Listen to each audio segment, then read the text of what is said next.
ദിവസവും 1000 വണ്ടികൾ നിർമ്മിക്കുന്ന ഒരു ടാറ്റ കമ്പനി അജ്ഞാതരുടെ സൈബർ ആക്രമണത്തെ തുടർന്ന് ആഴ്ചകളായി അടച്ചിട്ടിരിക്കുകയാണ്. ഓഫ് റോഡിലെ കിങ് എന്നറിയപ്പെടുന്ന സാക്ഷാൽ ഡിഫൻഡർ നിർമ്മിക്കുന്ന ജാഗ്വർ ലാൻഡ് റോവർ കമ്പനി സെപ്റ്റംബറിന്റെ തുടക്കം മുതൽ പ്രവർത്തിച്ചിട്ടില്ല. ഇന്ത്യയടക്കം 4 രാജ്യങ്ങളിലെ ഫാക്ടറികൾ അടച്ചുവെന്നാണ് ദി ഗാർഡിയൻ റിപ്പോർട്ട് ചെയ്യുന്നത്. ഓരോ ആഴ്ചയും 600 കോടി രൂപ വീതമാണ് ഏകദേശ നഷ്ടം. 1 ലക്ഷത്തോളം പേരുടെ തൊഴിലിനെയും ബാധിച്ചു. ഒക്ടോബർ 1 തുറക്കുമെന്ന് പറയുന്നുണ്ടെങ്കിലും ഇത് നവംബറിലേക്ക് നീളാനാണ് സാധ്യത. പക്ഷേ ആഴ്ചകളോളം അടച്ചിടാൻ മാത്രം ഗുരുതരമായ സൈബർ ആക്രമണമാണോ ഇവിടെ ഉണ്ടായത്? ആരാണ് ഇതിന് പിന്നിൽ? എന്താണ് പരിഹാരം? പരിശോധിക്കാം. ഓഗസ്റ്റ് മാസത്തിന്റെ അവസാനത്തോടെയാണ് ജാഗ്വർ ലാൻഡ് റോവറിന്റെ കമ്പ്യൂട്ടർ സംവിധാനം തകർത്ത സൈബർ ആക്രമണം ഉണ്ടായത്. ഫാക്ടറികൾ അടച്ചുപൂട്ടിയതിനു പുറമെ വിതരണ ശൃംഖലയും സർവീസും അടക്കമുള്ളവയെല്ലാം താറുമാറായി. വിതരണത്തിന് തയ്യാറായിരുന്ന 40,000 ഡിഫൻഡറുകൾ ട്രാക്ക് ചെയ്യാൻ കഴിഞ്ഞിട്ടില്ലെന്നും റിപ്പോർട്ടുകൾ പറയുന്നു. ആക്രമണത്തിന് പിന്നിൽ ആരാണെന്ന് കണ്ടെത്താൻ ഇതുവരെയും കഴിഞ്ഞിട്ടില്ല.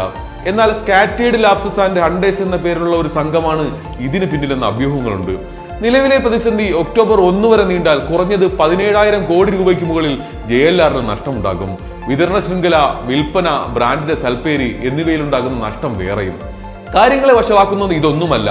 സൈബർ ആക്രമണങ്ങൾക്ക് JLR ഇൻഷുറൻസ് എടുത്തിരുന്നില്ലെന്ന് റോയിട്ടേഴ്സ് റിപ്പോർട്ട് ചെയ്യുന്നു. കമ്പനിയുടെ സൈബർ സുരക്ഷാ ജോലികൾക്ക് പുറംകരാർ നൽകിയതിൽ വീഴ്ചയുണ്ടായെന്നും റിപ്പോർട്ടുകൾ പറയുന്നു.